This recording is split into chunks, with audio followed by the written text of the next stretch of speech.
नमस्ते दोस्तों, क्या आप भी एक हायर सेकेंडरी स्कूल टीचर बनना चाहते हैं? तो एमपी टेट वर्ग 1 आपका सबसे पहला और सबसे बड़ा कदम होगा गवर्नमेंट स्कूल में हायर सेकेंडरी टीचर बनने के लिए। सबसे पहले हम जानते हैं एमपी टेट का फुल फॉर्म। तो एमपी टेट का फुल फॉर्म है Madhya Pradesh teacher eligibility test, और दिसंबर 2025 में होने वाली है एमपी टेट वर्ग 1 की पात्रता परीक्षा। एक तो होता है टेट, जिसका फुल फॉर्म होता है टीचर एलिजिबिलिटी टेस्ट, शिक्षक पात्रता परीक्षा, और एक होता है नेट, जिसका फुल फॉर्म होता है नेशनल एलिजिबिलिटी टेस्ट, राष्ट्रीय पात्रता परीक्षा, जो कि कंडक्ट कराया जाता है एम्प्लॉयज सिलेक्शन बोर्ड या फिर एमपी पैब, Madhya Pradesh professional examination board के द्वारा। और ये एग्ज़ाम का पर्पस है मध्य प्रदेश में उच्च माध्यमिक हायर सेकेंडरी क्लास के बच्चों को पढ़ाने के लिए शिक्षकों की पात्रता की जांच करना। मध्य प्रदेश की गवर्नमेंट स्कूल में class 9, 10th, 11th and 12th के बच्चों के लिए टीचर्स का सिलेक्शन करना। अब ये लेवल, तो ये एक स्टेट लेवल एलिजिबिलिटी टेस्ट है। और फ्रीक्वेंसी मतलब कितनी बार होती है एज पर स्टेट रिक्वायरमेंट, मतलब जो राज्य सरकार की ज़रूरत के आधार पर, मतलब स्कूल्स में कितनी पोस्ट खाली, कितने शिक्षकों की ज़रूरत है, और यूजुअली वंस अ ईयर यानी कि साल में एक बार होती है। फिर आता है एलिजिबिलिटी क्राइटेरिया, पात्रता मानदंड। तो एमपी टेट वर्ग 1 के लिए आपका बीएड होना, BEd plus post graduate degree, MSc या एमए। अगर आप बीएड फाइनल ईयर में हो तो भी आप ये एग्ज़ाम दे सकते हो। और मिनिमम एज है यानी कि न्यूनतम आयु सीमा 21 वर्ष। अब बात करते हैं एग्ज़ाम पैटर्न की। तो इसमें कोई नेगेटिव मार्किंग नहीं है, ये जो पात्रता परीक्षा होगी, तो ये एक अच्छी बात है। पुरानी रूल बुक में मेंशन था कि नेगेटिव मार्किंग होगी, लेकिन अब नहीं है। फिर बाद में एक नोटिस आया था, तो नो नेगेटिव मार्किंग। और मोड कैसा है? ऑनलाइन होगी, कंप्यूटर बेस्ड टेस्ट होगा, ठीक है। अब ये पात्रता परीक्षा में टोटल क्वेश्चन कितने होंगे? 150 और टोटल मार्क्स भी 150 होंगे, मतलब प्रत्येक क्वेश्चन 1 नंबर का होगा, ठीक है। और ये जो है 150 नंबर वो 2 भागों में बटे हुए होंगे, है ना। इनको 2 पार्ट्स में डिवाइड किया है, एक तो पार्ट ए और एक पार्ट बी। पार्ट ए जो है वो 30 मार्क्स का होगा और पार्ट बी जो है वो 120 मार्क्स का होगा। पार्ट ए को जनरल पेपर बोलते हैं, जिसके अंतर्गत Hindi, English, GK, pedagogy related questions पूछे जाएंगे। और पार्ट बी जो है वो सब्जेक्ट स्पेसिफिक पेपर होगा, जिसमें सब्जेक्ट स्पेसिफिक क्वेश्चंस पूछे जाएंगे। आपका जो भी पीजी में सब्जेक्ट रहा होगा, जैसे बायोलॉजी, हिस्ट्री, केमिस्ट्री, फिजिक्स, तो उन सब्जेक्ट से रिलेटेड क्वेश्चन पूछे जाएंगे। और जो जनरल कैटेगरी के कैंडिडेट्स होंगे उनको 60% लाना होगा, 150 में से 90 मार्क्स लाना होगा इसको क्वालिफाई करने के लिए। और एसटी, एससी, ओबीसी और अदर कैटेगरी के होंगे तो उनको 50% मार्क्स लाना होगा, यानी कि 75 मार्क्स 150 में से। बट कट ऑफ बहुत ज़्यादा जाता है, तो आप मिनिमम मार्क्स को लेकर मत चलना, मैक्सिमम पर फोकस करना।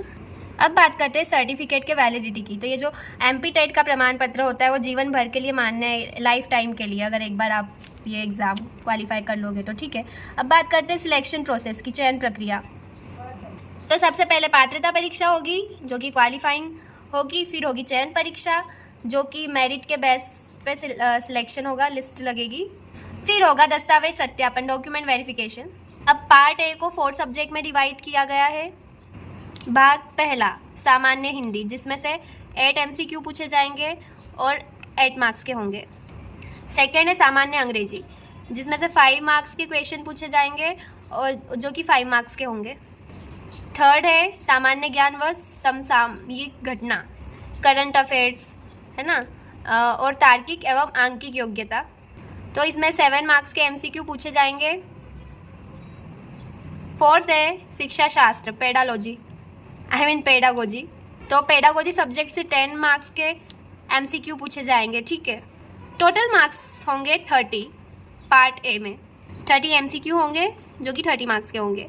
अब बात करते हैं पेपर लेवल की। तो क्वेश्चन पेपर के पार्ट ए में विषय वस्तु का स्तर स्नातक स्तर के छात्र के मानसिक स्तर के समकक्ष होगा, यानी कि आपने MPPSC और अदर जो भी एग्ज़ाम्स दी है, मतलब ग्रेजुएशन के बाद, तो उसी हिसाब के क्वेश्चंस पूछे जाएंगे ग्रेजुएशन लेवल के, ठीक है। ये जो पार्ट ए में है। बाकी पार्ट बी की विषय वस्तु का स्तर स्नातकोत्तर स्तर के समकक्ष होगा, ये रूल बुक में लिखा हुआ है, ठीक है। तो इसमें आपको 9, 10, 11, 12 ग्रेजुएशन से लेकर पोस्ट ग्रेजुएशन तक के आपके सब्जेक्ट के टॉपिक्स पढ़ने हैं और स्किप नहीं करना है कोई भी टॉपिक, क्योंकि कहीं से भी कोई सा भी क्वेश्चन पूछ सकते हैं। अब बात करते हैं प्रश्न पत्र भाग पार्ट ए, जो कि टोटल 30 मार्क्स का है, तो उसके डिटेल सिलेबस की। तो फर्स्ट है सामान्य हिंदी, जनरल हिंदी। इसमें विलोम शब्द, शब्दावली, व्याकरण, समानार्थक शब्द, वाक्यों का अनुवाद, रिक्त स्थान, त्रुटि का पता लगाना, परिच्छेद, वाक्यांश, मुहावरे, बहुवचन आदि। सेकेंड है सामान्य अंग्रेजी, general English, verb, tense, voice, subject, verb agreement, articles, comprehension, filling in the blanks, adverb, error correction, sentence rearrangement, unseen passage, vocabulary, antonyms, synonyms, grammar, idioms and ये इसको क्या इसका प्रोनाउंसिएशन है, मुझे कमेंट में बताना किसी को पता हो तो, बिकॉज मुझे नहीं पता है, चेक करना पड़ेगा, ठीक है। ETC I think paragraph related होगा, नहीं लेकिन पैसेज तो ये है। एनीवेज, नेक्स्ट थर्ड पॉइंट है सामान्य ज्ञान व समसामयिक घटनाक्रम, general knowledge and current affairs. समसामयिक मामले, राष्ट्रीय व अंतर्राष्ट्रीय महत्व की घटनाएं, भारत का इतिहास व भारत के राष्ट्रीय आंदोलन, भारतीय व संसार का भूगोल, भारत व संसार का भौतिक, सामाजिक, आर्थिक भूगोल आदि, भारतीय राजनीति व शासन तंत्र, संविधान, राजनीतिक तंत्र, पंचायती राज, सार्वजनिक मुद्दे, धाराएं व अधिकार आदि, आर्थिक व सामाजिक विकास, सतत विकास, गरीबी, समावेशन, जनसांख्यिकी, सामाजिक क्षेत्रों में पहल होती है ना, फिर पर्यावरण, पारिस्थितिकी, जैव विविधता, मौसम में बदलाव, सामान्य विज्ञान आधारित सामान्य मुद्दे, भारतीय संस्कृति, राष्ट्रीय एवं अंतर्राष्ट्रीय खेलकूद, मध्य प्रदेश का इतिहास, भूगोल व राजनीतिक, मध्य प्रदेश का आर्थिक व सामाजिक विकास। फोर्थ है तार्किक एवं आंकिक योग्यता, रीजनिंग एंड न्यूमेरिकल एबिलिटी। तो अ है तार्किक योग्यता, रीजनिंग एबिलिटी, और ब है आंकिक योग्यता। तो पहले हम आंकिक योग्यता की बात करते हैं। 2 हम 3 आयामी वैन आरेख, आरेख आधारित प्रश्न, संख्या पैटर्न, श्रृंखला अनुक्रम, संख्याओं संबंधित आधारभूत ज्ञान, संख्याएं और उनके संबंध, परिमाण का क्रम आदि, अंकगणितीय अभिवृत्ति, आंकड़ों की व्याख्या, आलेख, ग्राफ, तालिका, आंकड़ों की पर्याप्तता आदि, विभिन्न संदर्भों में दिशा ज्ञान, विश्लेषण व व्याख्या। अब बात करते हैं तार्किक योग्यता की, जिसके अंतर्गत सामान्य, मानसिक व विश्लेषणात्मक योग्यता, शाब्दिक और तर्कयुक्त रीजनिंग, संबंध व पदानुक्रम, एनालॉजी, दावा, सत्य कथन, कोडिंग व डीकोडिंग, स्थितिजन्य तर्क, श्रृंखला व पैटर्न जिसमें शब्द और वर्ण शामिल हो। फिफ्थ है पेडागोजी। तो इसमें फर्स्ट है पेडागोजी संबंधी मुद्दे, पाठ्यचर्या, ये B.Ed फर्स्ट सेम में। अर्थ सिद्धांत, पाठ्यचर्या का अर्थ सिद्धांत, पाठ्यचर्या संगठन के प्रकार, दृष्टिकोण। ब है योजना, अनुदेशन योजना, वार्षिक योजना, इकाई योजना, पाठ्य योजना। स है अनुदेशन सामग्री व संसाधन, पाठ्य पुस्तकें, अभ्यास पुस्तिकाएं, पूरक सामग्री, दृश्य श्रव्य सहायक सामग्री, प्रयोगशाला, पुस्तकालय, क्लब, संग्रहालय, समुदाय, सूचना व संप्रेषण तकनीकी।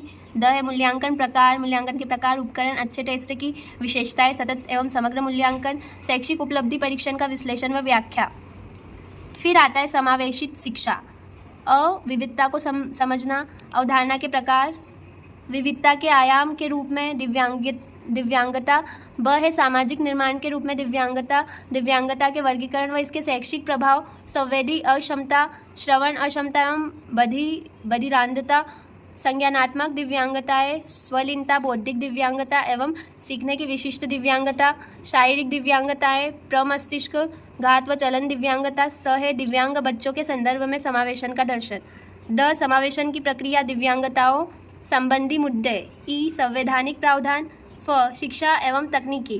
थर्ड है संप्रेषण व चर्चा, संप्रेषण के सिद्धांत, संप्रेषण के प्रकार, संप्रेषण व भाषा, कक्षा में संप्रेषण, संप्रेषण में बाधाएं, संप्रेषण यानी कम्युनिकेशन एंड इंटरेक्शन, चर्चा एंड इंटरेक्शन। फिर आता है शैक्षिक मनोविज्ञान, एजुकेशनल साइकोलॉजी, बच्चों के सीखने की रणनीतियाँ, सीखने को प्रभावित करने वाले कारक, अटेंशन और इंटरेस्ट, रुचि, बच्चे कैसे सीखते हैं।